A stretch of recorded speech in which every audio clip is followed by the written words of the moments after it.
bénissons les Seigneurs à qui nous avons reçu la force, la vie. Toute cette semaine, il était avec nous alors que nous nous retrouvions pour la Pâque. Et aujourd'hui, c'est les dimanches de Pâques. Toute la semaine, nous avons réfléchi autour de ce thème, avoir la pensée de Christ, tiré de Philippiens 2, 5 à 11, avoir la pensée de Christ.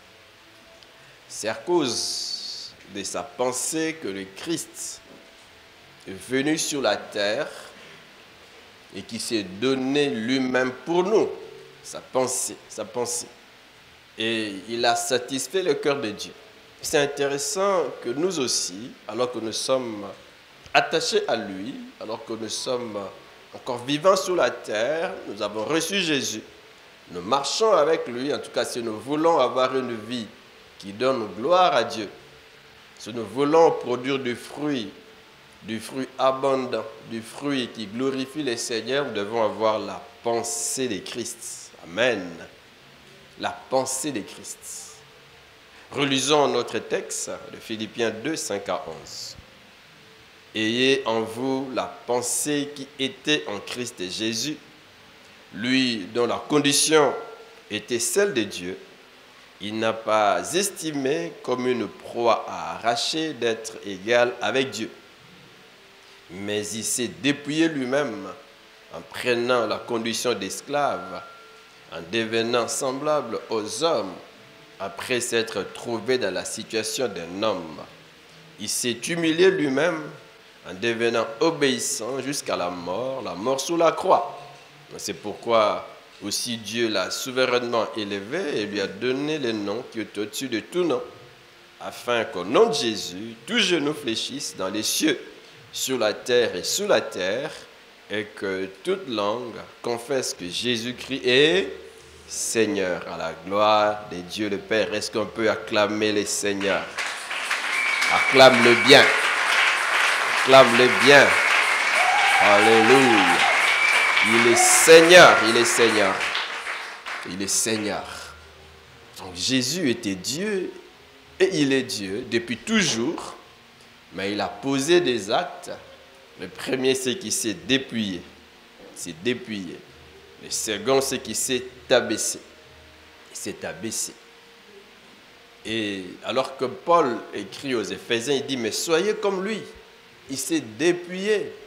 Il s'est abaissé, il s'est humilié. Ayez sa pensée. Ayez ses attitudes. Ayez son comportement.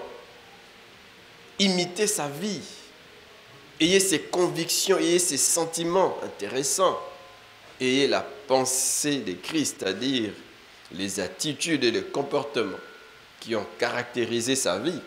Nous avons vu que Jésus avait une attitude sans ambition, égoïste, sans ambition personnelle, une attitude de renoncement, une attitude d'humilité, une attitude de serviteur. Et ce matin, nous verrons que Jésus avait une attitude d'obéissance et de soumission. Obéissance et soumission. On le voit au verset 8, il est dit, il s'est humilié lui-même en devenant obéissant, jusqu'à la mort sur la croix. Il s'est abaissé en s'humiliant. Il s'est abaissé en acceptant la mort. Il a obéi au Père, même jusqu'à la mort. Donc Paul nous fait voir que Jésus était soumis à Dieu. Jésus était obéissant. Et même dans sa vie, nous voyons cela. C'est vrai qu'ici, Paul conclut, il observe la vie de Jésus. Il se rend compte que Jésus était soumis à Dieu, que Jésus était obéissant. Et lorsque nous lisons les évangiles, nous découvrons, n'est-ce pas, cette réalité. Et nous disons que Paul avait raison. On voit par exemple dans Jean 4, 34, c'est Jésus qui parle lui-même. Il dit, ma nourriture est de... C'était quoi la nourriture de Jésus? Il dit, et de faire la volonté de celui qui m'a envoyé. Est-ce qu'il s'est arrêté là? Non, il continue en disant « et d'accomplir son œuvre ». Ma nourriture. Jésus est à Samarie ici. Il a faim. Ses disciples aussi ont faim. Ces derniers vont aller chercher à manger. Et Jésus reste affamé. Il attend le retour des disciples. Mais pendant ce temps, il a l'occasion de gagner une femme, de parler du royaume à une femme. Il prêche. Il oublie qu'il a faim. Il oublie qu'il est fatigué. Il oublie que cette femme est samaritaine. En principe, il n'y avait pas de contact entre juifs et samaritains. Mais Jésus ne voit pas cela. Il voit l'intérêt du royaume. Il ne voit pas qu'il est fatigué, qu'il a faim. Il parle du royaume à cette femme. Les disciples de leur retour, ils disent, mais maître, mange. Il dit, mais j'ai à manger une nourriture. Une nourriture autre que vous ne connaissez pas. Ma nourriture est de faire la volonté de celui qui m'a envoyé. La volonté de prêcher l'évangile, de parler du royaume aux hommes, d'accomplir la volonté de Dieu, ma nourriture, ma nourriture. C'était ça, au fait, ce qui caractérisait sa vie. Il dit, ma nourriture, ma nourriture. On mange, on a besoin de manger, n'est-ce pas, pour être en bonne santé. On a besoin de manger pour vivre. C'est-à-dire que Jésus dit, les buts de ma vie, voilà, les buts de la vie de Jésus étaient d'accomplir la volonté de Dieu, les buts de sa vie. Nous avons déjà enseigné ici que Jésus avait adopté une stratégie. Lorsqu'il est venu sur la terre, il avait une stratégie pour accomplir la mission de Dieu, l'obéissance. L'obéissance à Dieu, totale. Il dit, les buts de ma vie donc, c'est d'accomplir la volonté de Dieu. Et pour lui faire l'œuvre de Dieu, pour lui gagner les âmes, enseigner, faire les biens aux autres, était plus important que de pouvoir manger. Il devait manger, mais il a oublié qu'il avait faim. Gagner les âmes, servir son Dieu était plus important que tout. Oui, mes frères, obéir à Dieu est plus important que tout. Plus important que nos propres intérêts, nos intérêts parfois égoïstes. Plus important que les manger, plus important que les savants, les laits de beauté, les habits, parce qu'on peut se compromettre à cause de ces choses. Non, mes frères, mais comme un simple homme, sans gloire, sans éclat, sans honneur, et les hommes l'ont négligé, les hommes l'ont méprisé. Les hommes ont douté de son identité. Parce qu'en fait, il est apparu sans gloire. Regardez-moi cet homme humble, effacé, qui se dépouille, qui cache sa gloire. Vous voyez? Il cache sa gloire. Il paraît en forme d'esclave, en forme d'homme. En fait, il devient un esclave. Il devient un homme. Il s'abaisse, il s'humilie. Il s'humilie. Sommes-nous prêts, nous aussi, à oublier même nos titres, nos honneurs, notre renommée pour servir? Intéressant, mes frères, que nous ayons la pensée de Christ. La pensée de Christ. Il savait que Dieu l'avait envoyé dans le monde pour un but précis, pour accomplir la volonté de Dieu. Et il s'est décidé, ou il s'était décidé d'accomplir cela. Il connaissait la volonté de Dieu pour sa vie. Ah oui, mes frères. Il a accepté la volonté de Dieu pour sa vie et il a exécuté la volonté de Dieu. 3 choses. Connaître la volonté de Dieu, accepter de l'exécuter, de se soumettre à cette volonté et l'exécuter. Connaissez-vous la volonté de Dieu pour votre vie? Acceptez-vous la volonté de Dieu pour votre vie? Exécutez-vous la volonté de Dieu pour votre vie? C'est très important, mes frères, que nous réfléchissions autour de ces 3 éléments. Connaître la volonté de Dieu, accepter la volonté de Dieu, parce que parfois il est difficile d'accepter la volonté de Dieu. Difficile de donner raison à Dieu en disant, Seigneur, tu as raison. de me conduire non sur le chemin que j'avais choisi moi-même, mais sur ton chemin. C'est difficile. C'est difficile. Et c'est difficile d'exécuter cette volonté. C'est intéressant de capituler devant la volonté de Dieu, même devant la parole de Dieu. Si la parole de Dieu vient vers nous, nous devons répondre à cela par l'obéissance. Tout simplement, par l'obéissance. Par l'obéissance. Nous capitulons. Capitulons. Il est intéressant d'être disposé à obéir à la parole de Dieu, à l'appliquer, n'est-ce pas, dans sa vie et à la laisser s'enraciner. La parole que je reçois de Dieu comme sa volonté, je la reçois, je l'applique, je la laisse enraciner en moi. Et généralement, quand on parle de l'obéissance, surtout aux chrétiens, on distingue d'un côté l'obéissance de la loi et l'obéissance de la foi. Parfois, nous obéissons à cause des lois et des règlements. Tout simplement, parce qu'il y a des lois, parce qu'il y a des règlements. On obéit par obligation. Ce n'est pas une obéissance qui vient du cœur. Est-ce que vous me suivez? Ça ne vient pas du cœur. Vous connaissez ce que font nos chauffeurs.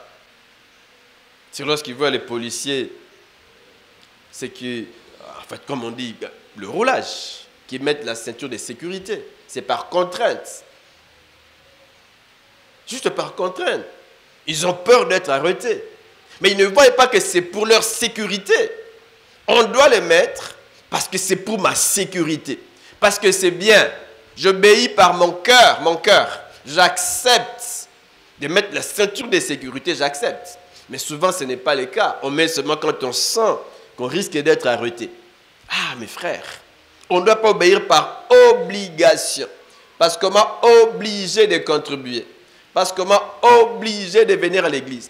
Parce que papa m'a obligé d'aller à l'église. Non, on doit obéir naturellement.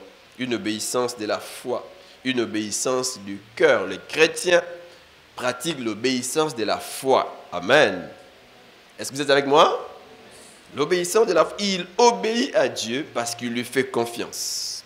Sachant que ce que Dieu lui demande de faire, n'est-ce pas, est bon pour lui. Il fait confiance en Dieu et il obéit.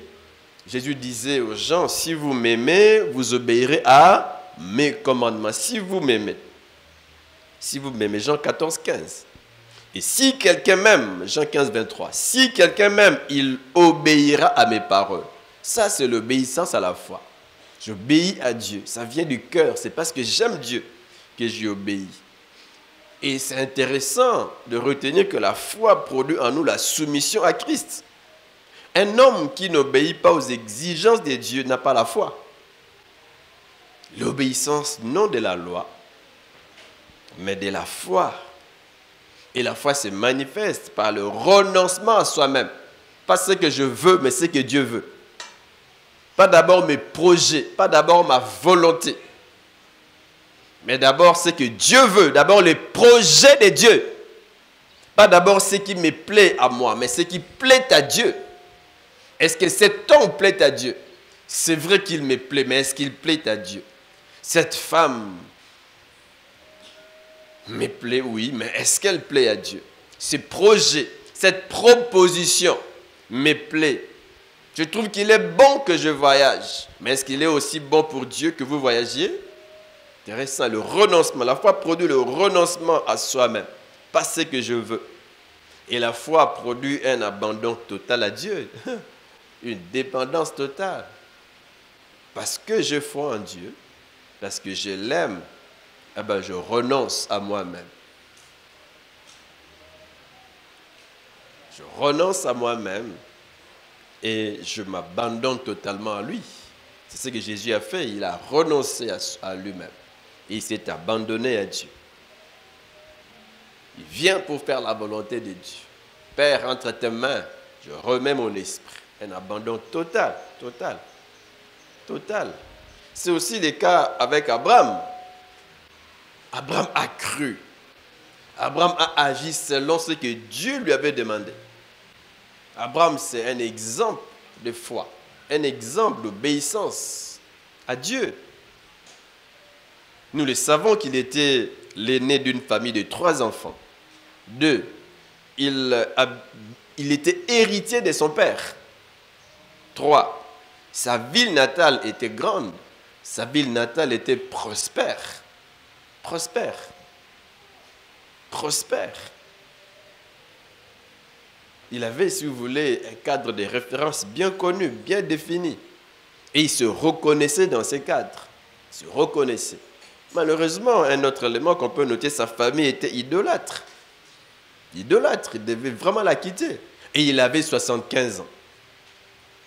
Déjà avancé en âge. Mais mes frères, Dieu est venu à lui de manière précise et claire. Il lui dit, va-t'en de ton pays. Va-t'en. Je dis un pays prospère. Est-ce que vous me suivez? Est-ce que vous me suivez? Va-t'en de ton pays. Il doit quitter son pays, il doit quitter sa famille. Il doit quitter ses cadres de référence qu'il connaît bien. Qu'il connaît bien, qu'il maîtrise. Il maîtrise la langue. Il maîtrise tout. En tout cas, moi, à Delvaux, je suis né à Delvaux, je connais bien Delvaux. Je connais tous les coins. En tout cas, je connais bien Delvaux, malgré qu'aujourd'hui, partout, tout ça m'aboule, tout ça, mais bon. Mais je connais Delvaux. Je connais. Mais quand vous me prenez, vous me faites quitter Delvaux, vous m'amenez dans un autre pays, dans un coin que je ne connais pas. Aucun cadre de référence. Comment communiquer avec ces gens? Je ne connais rien. Le marché, c'est où? Est-ce que je me fais comprendre? Un cadre bien défini qu'il connaît. Un pays prospère. Mais Dieu lui dit, va-t'en de ton pays. Va-t'en de ta patrie. Va-t'en de la maison de ton père. Sépare-toi de ta famille. En d'autres mots, sépare-toi aussi de ton héritage. Et Dieu lui dit, va dans les pays que je te montrerai. Un autre cadre de référence. Oh mes frères, c'est difficile. C'est difficile. Abraham savait d'où il venait, mais pas où il allait. Et qu'a-t-il fait? Il a obéi, n'est-ce pas vrai? Abraham partit, comme l'Éternel lui avait dit. Genèse 12, 4. Abraham partit. Et Hébreux 11, 8 dit ceci, c'est par la foi qu'Abraham, lors de sa vocation, obéit. Intéressant. Obéit. Et partit pour un lieu qu'il devait recevoir en héritage. Il ne l'avait pas encore, mais il a fait confiance en Dieu. Nous avons dit que la foi place sa confiance en Dieu.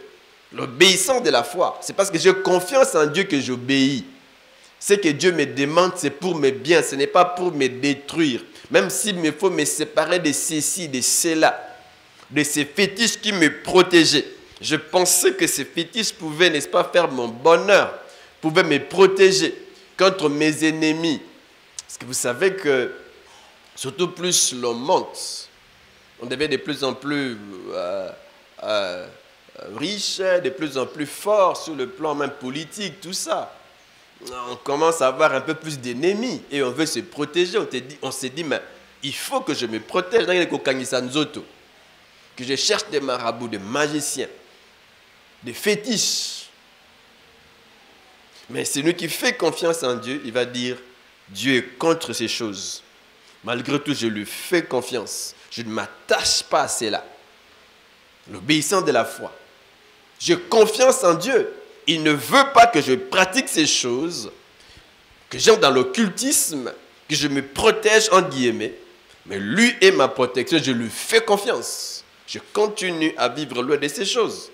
Est-ce que vous me suivez? Abraham partit. C'est par la foi que lors de sa vocation, il obéit et partit pour un lieu qu'il devait recevoir en héritage. Et qu'il partit sans savoir où il allait. Il est parti. Mais l'on peut noter qu'il n'avait pas totalement obéi à Dieu tout au départ. Il n'a pas totalement obéi. Il devait quitter, mais il quitte avec son père. Et il quitte aussi avec son neveu qui s'appelait comment? Lot. Il a connu des problèmes à cause de cela. Vous savez que parfois nous pouvons retarder l'accomplissement du plan de Dieu dans nos vies si nous n'obéissons pas totalement à Dieu. Et nous pouvons connaître des pertes de temps. Pertes. Il a connu des pertes. Il est sorti avec Lot. Il est sorti avec son père. Il fallait que son père meure pour qu'enfin il se décide d'obéir totalement à Dieu. N'attendons pas que Dieu ôte ceci ou cela de nos vies pour que nous obéissions totalement. Que Dieu nous aide à lui obéir totalement et sans attendre. Pas en retard. Pas en retard. Il a obéi. Il a obéi. Intéressant. C'est vraiment un exemple d'obéissance. Il renonce. Il quitte son cadre de référence qu'il maîtrisait et il va dans un autre cadre qu'il ne connaissait pas. Mais Dieu était avec lui. Amen. Intéressant. Jean 6, 38. Un autre texte dans les évangiles qui nous montre que Jésus était soumis à Dieu, soumis à sa volonté. C'est lui-même qui parle ici. Il dit, je suis descendu du ciel. Dans Jean 4, il a dit, Dieu m'a envoyé. Il le sait. Ici, il dit, je suis descendu du ciel. Il sait d'où il vient. Il vient du ciel. Il s'est incarné. Il s'est dépouillé. Dépouillé. Vous voyez, il s'est dépouillé. Cette attitude de renoncement qu'il avait. Pas d'ambition égoïste. Je suis Dieu, je suis rempli de gloire, je garde ma gloire pour moi-même, je reste dans mon contexte de vie, dans mon cadre de référence. Il dit non, je sors de ces cadres.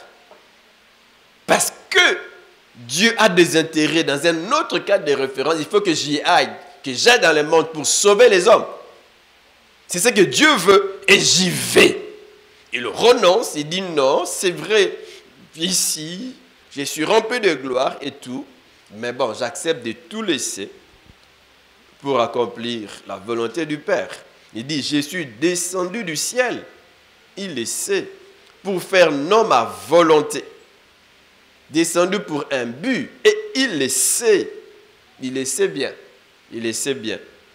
Pour accomplir non ma volonté, mais la volonté de celui qui m'a envoyé. Non ma volonté, le renoncement. Mais la volonté de celui qui m'a envoyé. La soumission, il s'est plié à la volonté de son Père. Dans Luc 22, 42, il est écrit, si c'est Jésus, alors que bientôt il va mourir, il le sait, commence déjà à vivre les horreurs de cette mort, mais regardez ce qu'il dit, toutefois, que ce ne soit pas ma volonté, mais la tienne qui soit faite. Vous voyez, il est soumis à la volonté de Dieu. Pas ce que je veux, mais ce que tu veux. Pas ma volonté. J'ai ma volonté, oui, mais le Père aussi a la sienne. J'accepte de soumettre ma volonté à celle du Père. Le chrétien est celui qui soumet sa volonté à celle du Père.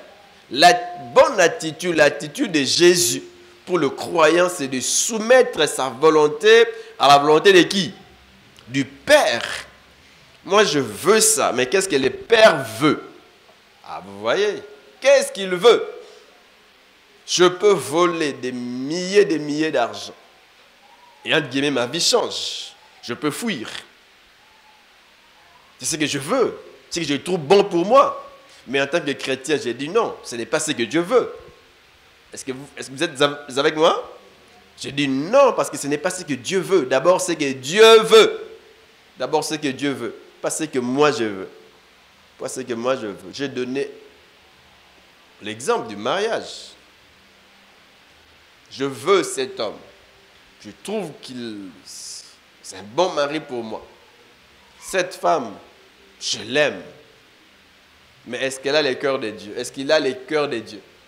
Est-ce qu'il a été ou elle a été intégrée dans les plans de Dieu pour moi? Est-ce qu'il connaît Dieu?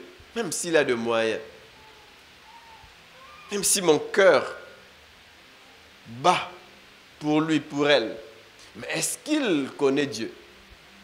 Est-ce qu'elle est enfant de Dieu? Si oui, d'accord. J'accepte. Mais sinon, je dis non. Ma volonté veut, mais Dieu ne veut pas. Pas de relation entre lumière et ténèbres. Alors j'ai dit non. Est-ce que vous êtes avec moi? Est-ce que vous êtes avec moi? Intéressant. Intéressant. Non pas ce que je veux. En tout cas, pour moi, Jésus, je peux dire non, mais non pas ce que je veux. D'ailleurs, je suis venu pour cela. Je suis venu pour cela. C'est pour cela que je me suis dépouillé, que je me suis humilié, j'aimerais mener jusqu'au bout ma mission. Pas ce que je veux, mais ce que Dieu veut. On voit que c'est par soumission, c'est par obéissance que Jésus s'est offert pour nous en sacrifice de la croix. Un sacrifice ultime sur la croix. C'est par obéissance qu'il s'est offert. Par obéissance. Par obéissance. On peut se poser des questions sur quoi obéir. Je ne donnerai pas à tous les éléments des réponses.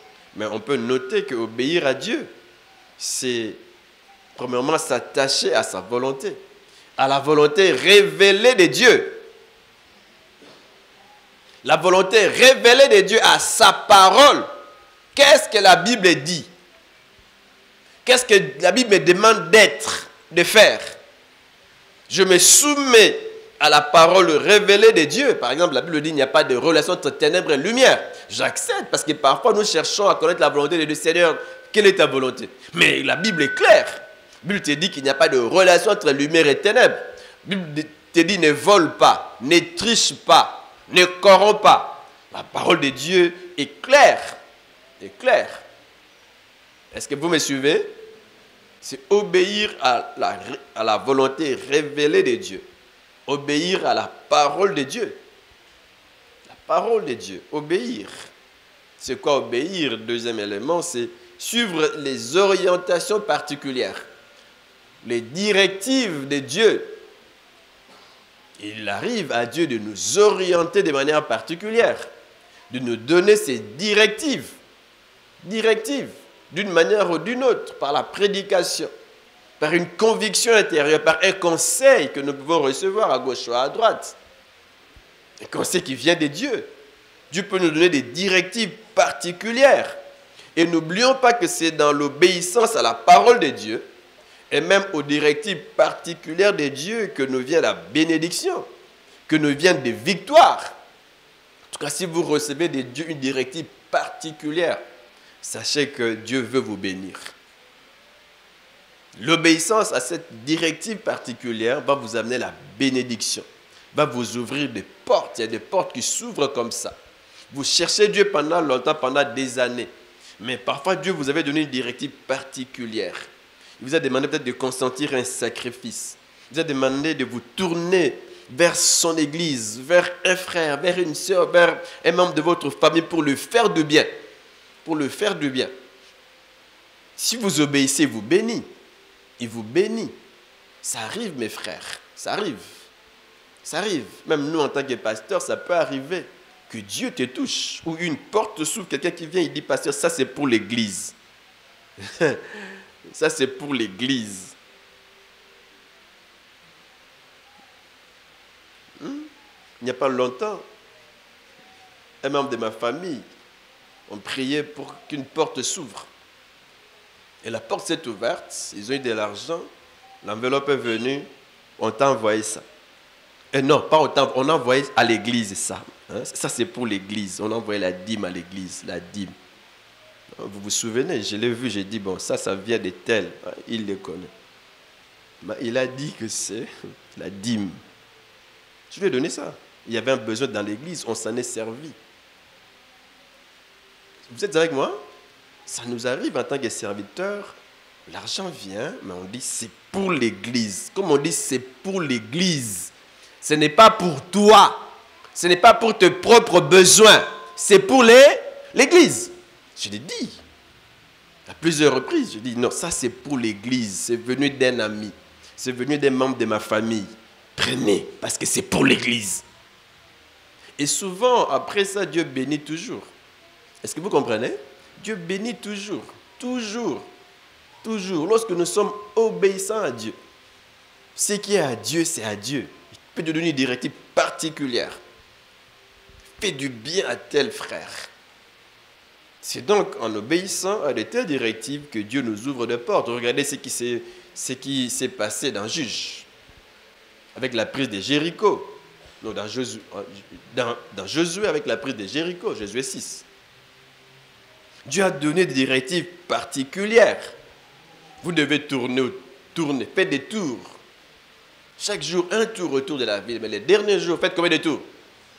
Ah, vous voyez, ils ont obéi. Parfois, des choses que Dieu nous demande, c'est simple. On se dit, mais est-ce que c'est censé? Oui, c'est censé. Parce que ce n'est pas censé, parce que c'est simple. Parfois, il n'y a pas de lien. Mais tourner, est-ce que ça, c'est la stratégie de la guerre? On est peu nombreux. On n'a que des fanfares. On n'a pas des armes. Et on doit tourner. Et la ville va tomber. Mais c'est insensé. C'est ce que les gens peuvent dire. C'est insensé. À la manière des hommes. Mais pour Dieu, c'est censé. Il faut obéir. Ils ont tourné tous les jours. Et les derniers jours, ils ont fait 7 tours. Et Dieu est intervenu. N'est-ce pas vrai? Dieu est intervenu. C'est dans l'obéissance aux directives de Dieu. Mais parfois, nous refusons d'obéir. On dit que c'est trop simple. Regardez ce qui se passe avec Naaman. Un lépreux. Un homme fort, courageux. Un grand général. Mais à petit feu, il perdait sa vie, il perdait sa force, il perdait sa santé. Et il arrive devant l'homme de Dieu, Élisée. Élisée lui dit, va, va te jeter combien de fois?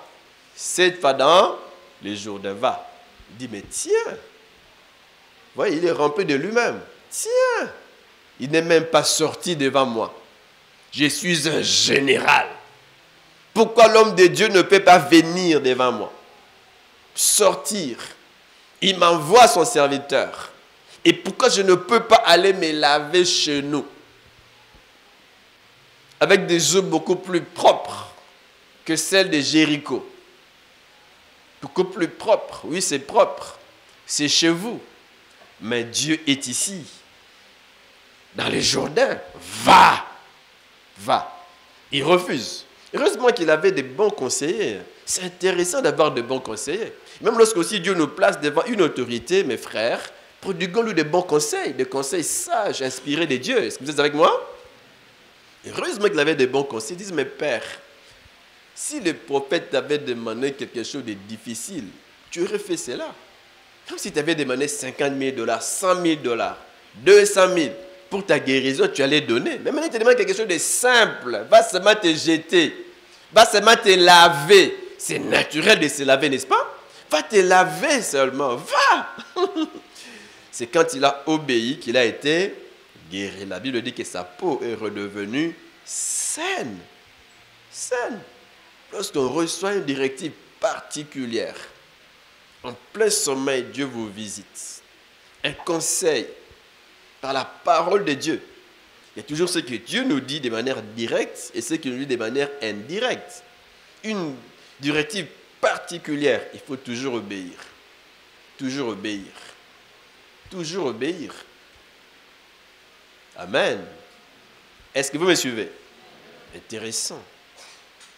Obéir à Dieu, c'est aussi obéir au conducteur, à nos autorités spirituelles. Intéressant aussi. Parce que l'on pense qu'on doit directement obéir à Dieu, mais on doit aussi obéir à Dieu en obéissant à nos conducteurs. J'aimerais ici exploiter 2 textes. Le premier, c'est dans Hébreux 13, 17. Obéissez à vos dirigeants et soyez leur soumis. Obéissez à qui? À vos dirigeants. Et soyez leur soumis. En effet, ils veillent constamment sur vos âmes. Constamment, ils veillent. Puisqu'ils devront rendre compte à Dieu. Faites en sorte qu'ils puissent accomplir leurs tâches avec joie. Et non en se plaignant, non en gémissant. Ce qui ne vous serait d'aucun profit. Profit. D'aucun profit. Ils ont une tâche à accomplir. Une tâche.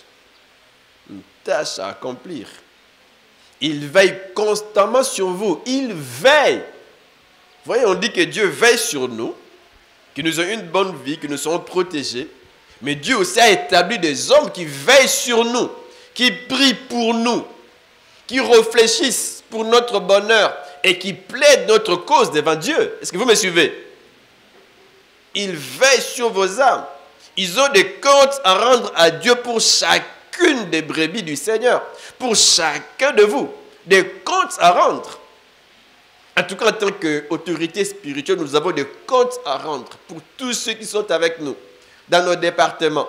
Chacun des membres du département, nous aurons des comptes à rendre. Chacun des membres de l'Église, des comptes à rendre. C'est pour ça que lorsque votre autorité, votre dirigeant veut vous redresser, laissez-vous redresser. Est-ce que vous êtes avec moi?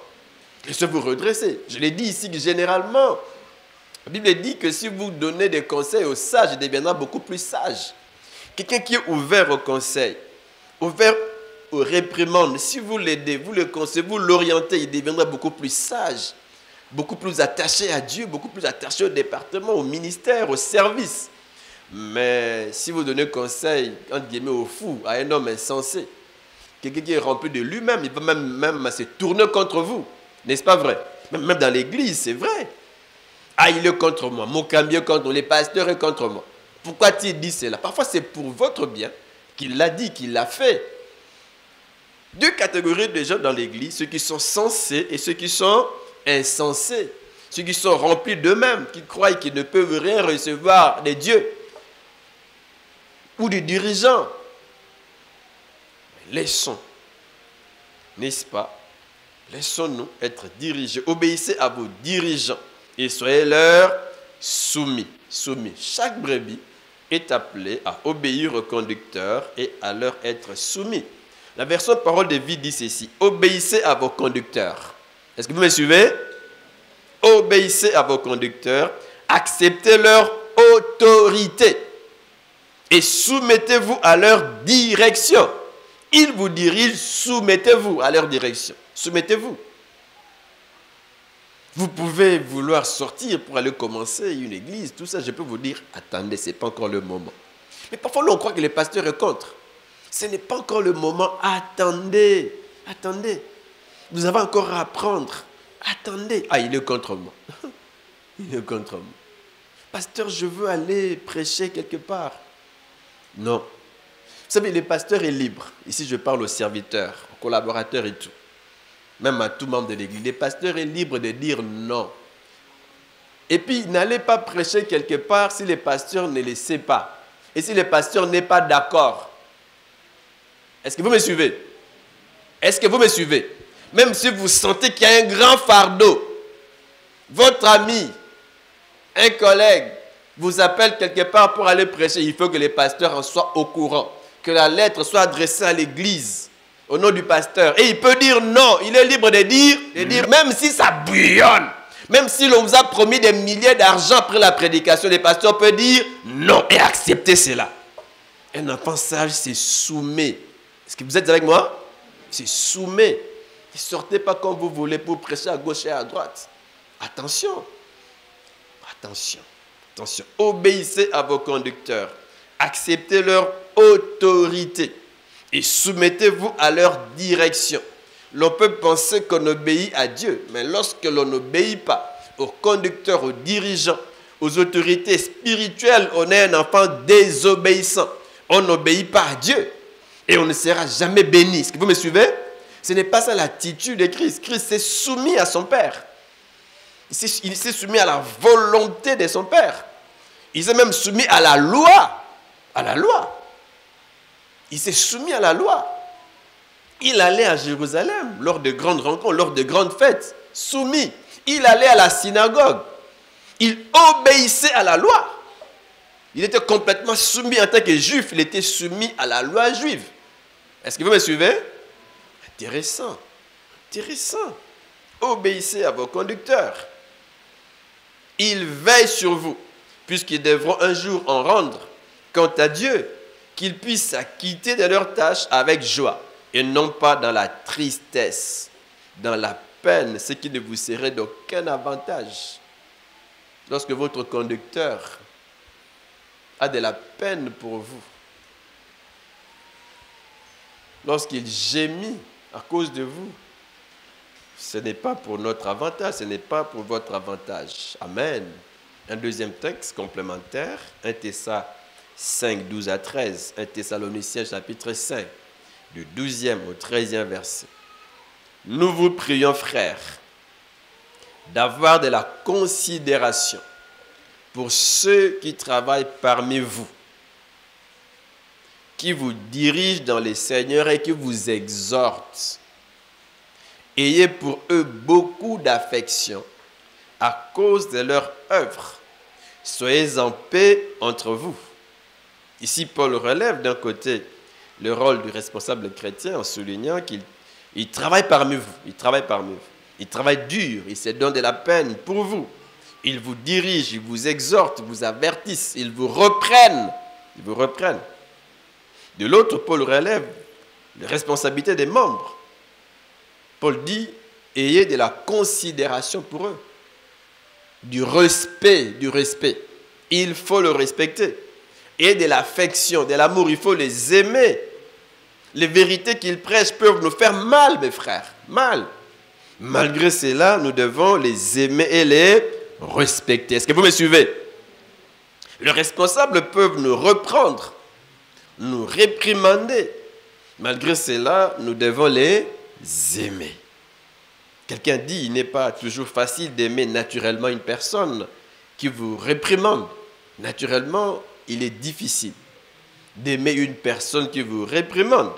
Mais la Bible dit que c'est la relation que nous devons avoir. Ils peuvent nous réprimander. Ne vous étonnez pas si votre responsable vous réprimande. C'est vrai qu'on doit le faire dans le respect de la personne. Mais ils peuvent nous réprimander. Ils ne sont pas parfaits, oui, mais à cause de leur œuvre, à cause du travail qu'ils font, à cause de leur position, nous sommes appelés à les considérer et à les aimer, à leur obéir. Est-ce que vous me suivez?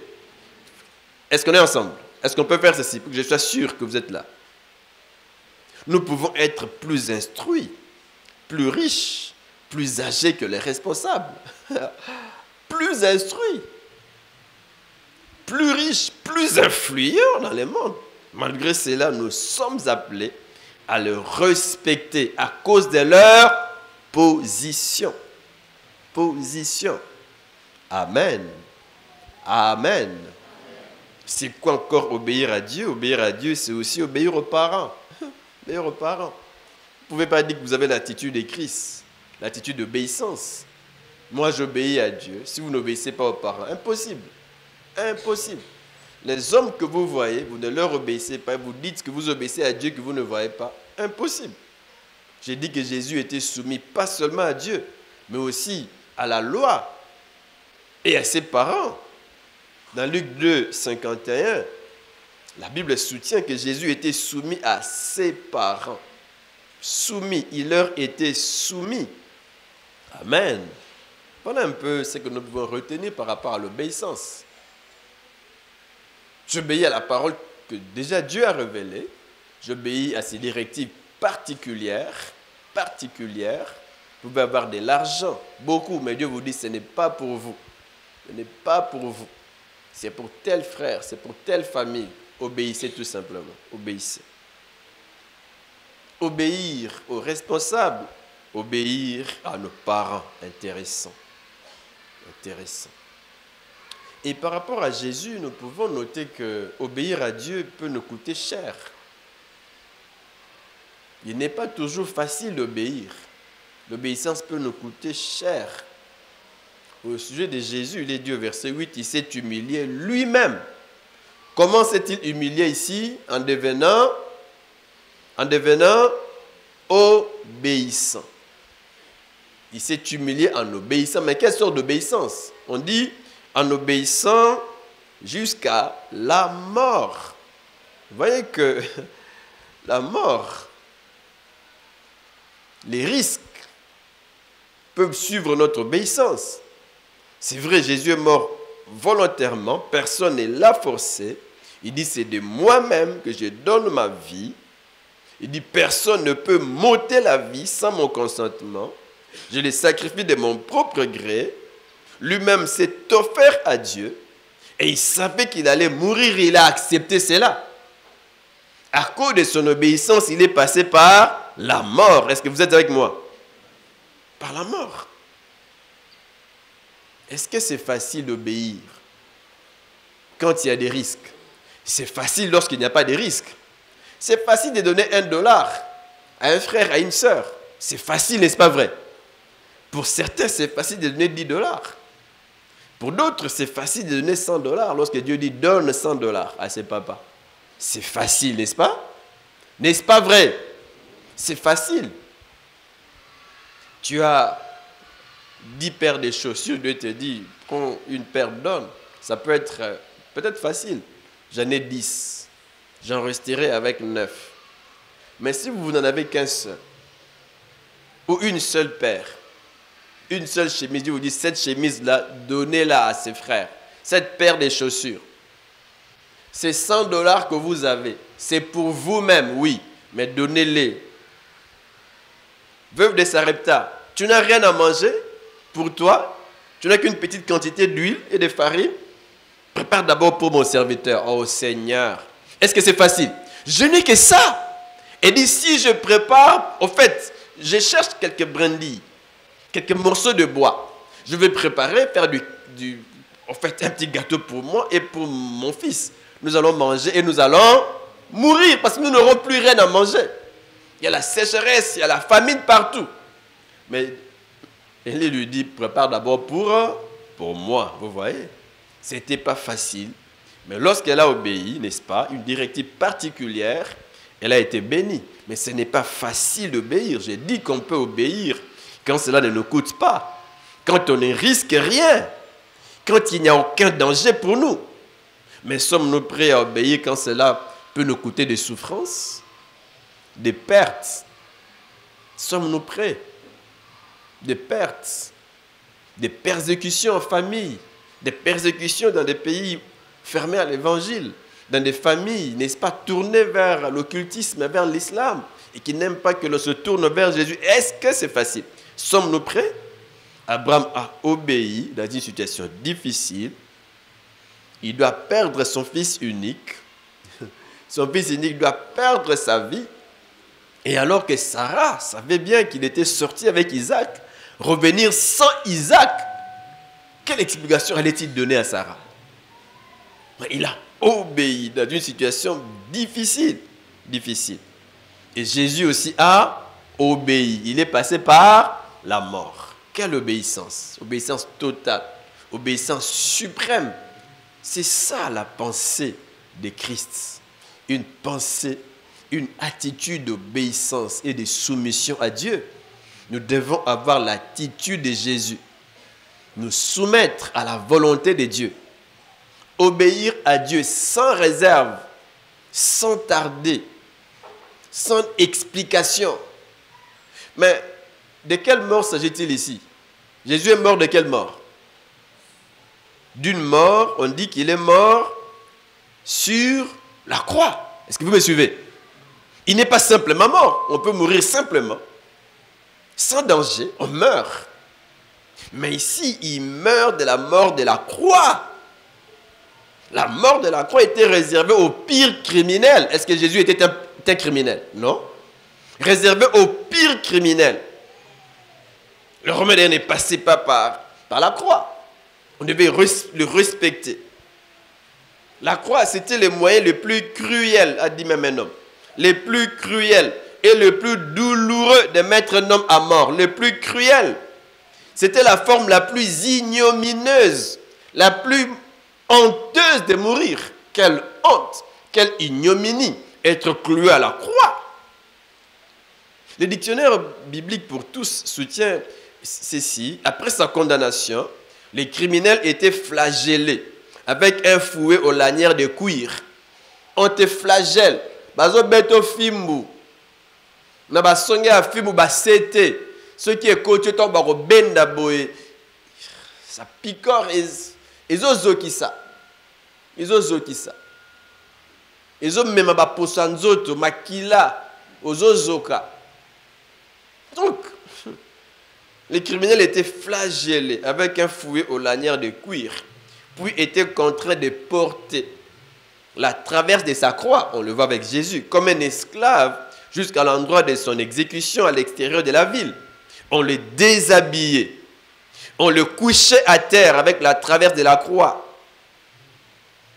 On le déshabillait. Quelle honte! Quelle honte! Quelle honte! On soulevait la croix que l'on fixait à la verticale pour que les pieds de la victime qui étaient liés ou cloués ne touchent pas les sols. La plus grande partie du corps était soutenue par un piquet saillant sur lequel la victime reposait. On laissait alors les crucifiés mourir d'épuisement. Quelquefois, on hâtait sa mort en lui brisant les jambes. Ce qu'on ne fit pas dans les cas de Jésus. On n'a pas brisé ses jambes. Lorsqu'on est venu pour briser ses jambes, il était déjà mort. Il avait déjà rendu l'âme. Il a souffert. Il a vraiment souffert. Vraiment souffert. Vraiment souffert. Une mort honteuse, ignominieuse. Par obéissance à qui? Par obéissance à qui? À Dieu. Sommes-nous prêts à obéir quand cela nous coûte? C'est lui qui me soutient. Par ce qu'il me donne, je soutiens ma famille. Il a même acheté une maison pour moi. Mais ça n'est pas battu. Ça n'est pas mobile à battu. Il y a des ce qui a tiki yo moni ke vino go beba. Quand ça ne nous coûte pas, quand il n'y a pas de risques, on peut obéir. Mais quand il y a des risques, quand on doit te chicoter tout le jour à cause de ta foi, il y a des risques. Je donne mon témoignage ici, comment nous on était chicotés. Chicotés. Tu ne manges pas. On te punit.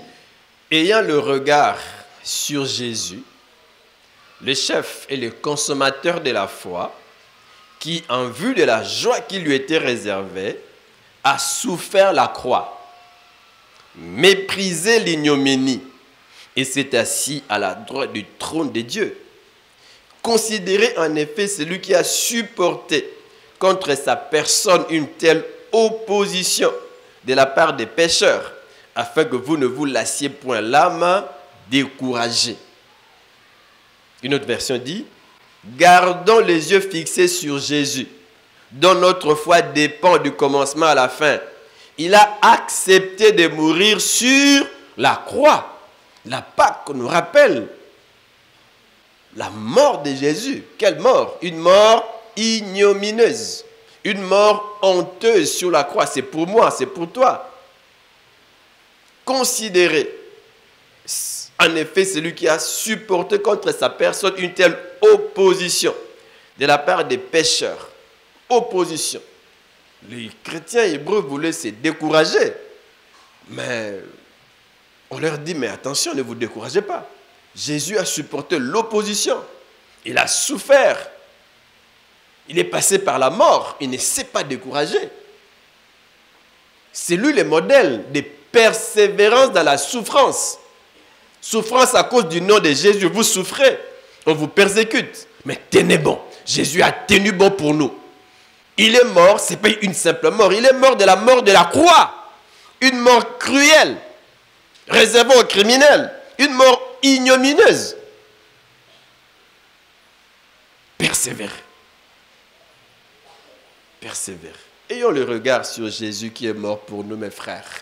Et persévérons dans la marche avec Dieu. Cherchons à avoir son attitude dans notre vie, dans notre relation avec Dieu. Avoir l'attitude de Jésus, l'attitude d'obéissance. Dans notre relation avec nos responsables à l'église. Ayons l'attitude d'obéissance qu'avait Jésus. Dans notre relation avec nos parents.